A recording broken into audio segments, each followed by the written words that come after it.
Trump ne va pas gagner sa bataille contre les voitures électriques. Après avoir bloqué illégalement une enveloppe de 5 milliards de dollars destinée au financement des infrastructures de recharge, l'administration Trump s'est fait reprendre par la justice. Chais. Alors, la bataille judiciaire autour du programme Navy touche à sa fin. Après plusieurs mois de blocage, l'administration Trump a dû publier les lignes directrices permettant aux États américains de débloquer 5 milliards prévus pour financer le développement de bornes de recharge. Oh, ça doit l'emmerder. Oh, il doit être fou de rage. Cette décision fait suite à une injonction prononcée par un juge fédéral, saisi par une coalition d'États qui contestait le gel de ses crédits. Initialement, c'est le ministère des Transports, dirigé par Shane Duffy, ancien animateur sur MTV, qui avait décidé de ce blocage. Le nouveau ministre reprochait aux États leur lenteur à engager les fonds. Les nouvelles directives publiées ce 11 août, lundi, modifient légèrement le cadre initial. En effet, les États ne seront plus tenus de répondre à certaines exigences comme la prise en compte de la protection des consommateurs, l'intégration des plans d'évacuation d'urgence ou la réalisation d'études environnementales. Ce n'est pas tout. L'obligation d'implanter une partie des bornes de recharge dans les zones rurales défavorisées ou mal desservies disparaît également. Enfin, les dispositions encourageant la participation des petites entreprises appartenant à des minorités ou à des femmes sont elles aussi écartées, des choix qui suscitent déjà des critiques. Ah ben, donc il y a des trucs qui ont été enlevés. Maintenant, voilà, ils ont quand même perdu globalement. Mais c'est fou, hein, d'être anti-VE comme ça, putain, qu'est-ce que ça peut lui foutre, quoi. Au pire, hein. Franchement, quoi. Et je pense qu'il a trop d'actions dans les pétroles, etc., dans les sociétés pétrolières. Ce mec est lié aux pétroliers, donc de toute façon, il y a un problème là. Il y a un problème à ce niveau-là déjà. Bref, il y a encore dans les commentaires des gens qui vont dire vive Trump, hein, de toute façon, les mongolitos de base.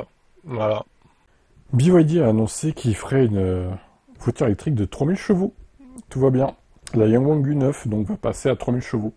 Mais Matt Rimac, le spécialiste du sujet et patron de Rimac, doute de l'utilité de ce véhicule.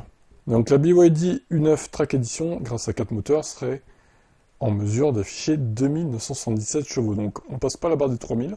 744 chevaux par moteur, de quoi dépasser largement la Rimac Nevera R. Et c'est 2107 chevaux, ce qui est déjà énorme.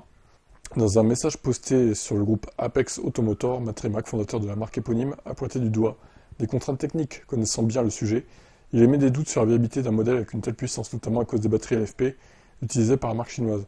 Selon lui, ces cellules peinent à délivrer les décharges nécessaires pour dépasser 2 MW, même sur de très courtes périodes. Or, atteindre 3000 chevaux impliquerait de franchir cette limite. Il a également rappelé que, même avec la technologie de la batterie la plus avancée du moment, la Nevera R plafonne à 1,5 MW. Le patron de la firme Croate souligne un autre obstacle d'adhérence. Sa supercar atteint déjà la limite des meilleurs pneus routiers jusqu'à 160 km/h. Selon lui, une voiture dotée de 1000 chevaux supplémentaires ne pourrait exploiter pleinement son potentiel qu'à partir de vitesses bien supérieures, c'est-à-dire 240 à peu près. Enfin, il insiste sur un dernier point, la puissance maximale n'est qu'un chiffre sur une fiche technique. Ce qui compte vraiment, c'est la manière dont cette puissance est délivrée et maintenue dans les conditions réelles de conduite. Ouais, je suis d'accord avec lui, hein, franchement. Déjà, la Nevera est délirante avec autant de chevaux, mais BYD, c'est encore des effets d'annonce comme d'habitude. Ils veulent se faire remarquer, là.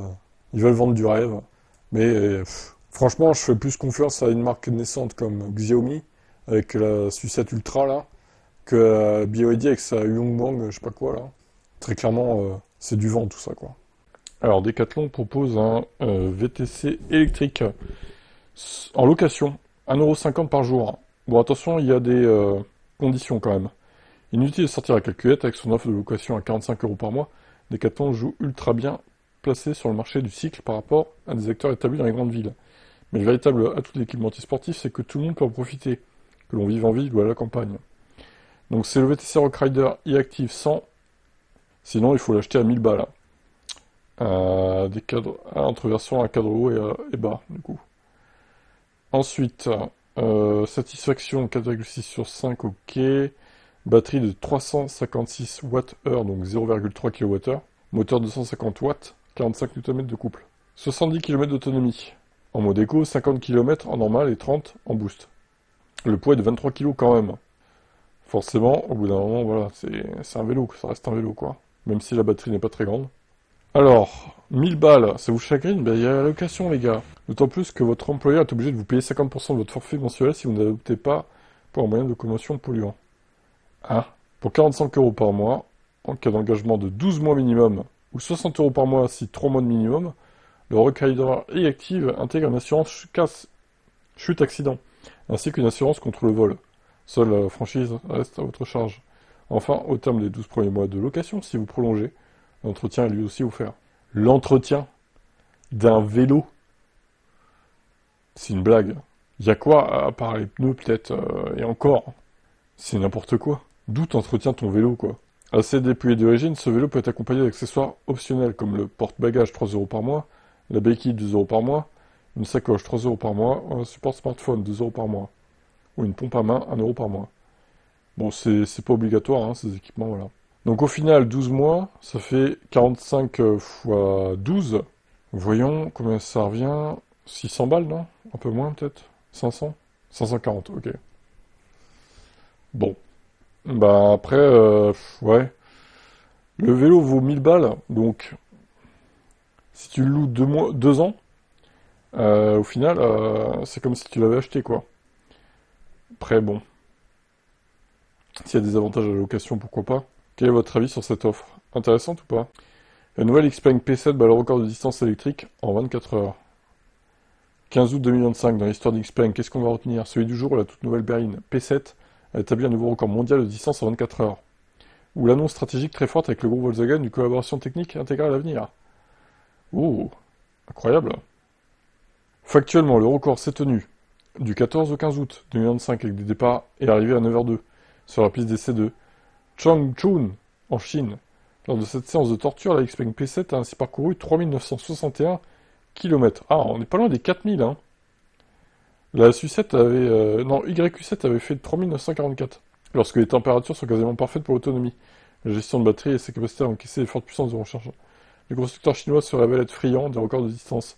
Ils ont parfaitement raison. Ces exploits servent à tordre le cou aux anti-électriques, qui estiment que les électriques ne sont pas faites pour les trajets longue distance. Or, pour établir ce record, Xpeng a reproduit la stratégie de Xiaomi, à savoir viser la vitesse moyenne la plus élevée possible en multipliant les courts arrêts de recharge. Et le changement de pilote, évidemment, s'effectue pendant les recharges, donc il n'y a aucune perte de temps. Ça, c'est parfait.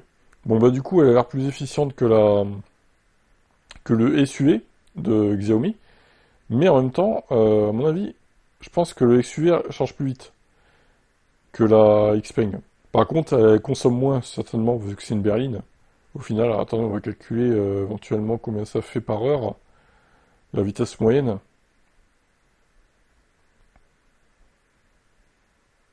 Calculette Windows, 165 km/h quand même en moyenne. Waouh! C'est impressionnant, hein. Bon, évidemment, c'était sur un circuit, donc voilà, mais... Comme quoi, les VE, ça peut aller loin et à bonne vitesse.